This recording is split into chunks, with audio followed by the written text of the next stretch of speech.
Raġel u mara nżammu arrestati wara tresqu l-qorti ta' Għawdex mixlija fost oħrajn teddejtu li kkaġunaw ġrieħi ta' natura gravi u li għamlu ħsara. Il-każ ġara l-ħadd għal ħabta 7:15 ta' filgħodu fit-triq is-Sajjied Marsa l-Forn. Ir-raġel waħdu ġie akkużat li għamel reat waqt li kien taħt ordni ta' probation. Il-mara waħedha ġiet akkużata wkoll li f'Novembru li għadda wettqet serq aggravat u ftit wara irċiviet għandha affarijiet misruqin u ndaħlet biex tbihom. L-imputati ċaħdu l-akkużi kontrihom. Morgan Unaraħ, li kien arrestat fl-2010 mixli b'involviment fix-xiri ta' droga, kellu evidenza mresqa kontrih mħassra wara ma kellux avukat waqt l-interrogazzjoni. Fi żmien l-arrest tiegħu, jiġifieri fl-2010, il-liġi Maltija ma kienx tikkorrospondi mal-liġi tal-Unjoni Ewropea u għalhekk l-akkużat ma kellux għajnuna legali waqt l-interrogazzjoni. Fil-fatt il-Prim Imħallef qal li kien id-dmir tal-Gvern ta' dak iż-żmien li jaġġorna l-liġijiet tiegħu u jkunu konformi ma' dawk Ewropej.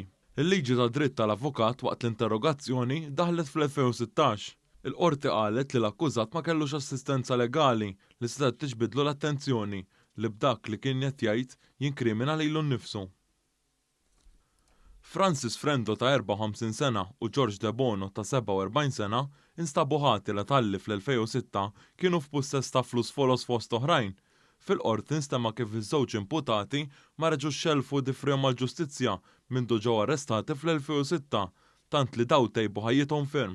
Għalhekk George De Bono ingħata sentenza ta' sena probation f'waqt li Francis Frendo ingħata sentenza ta' sentej probation minħabba li kien riċediv. Il-qorti ordnat lil Frendo ifittex għajnuna sabiex jindirizza il-problema ta' abbuż ta' droga.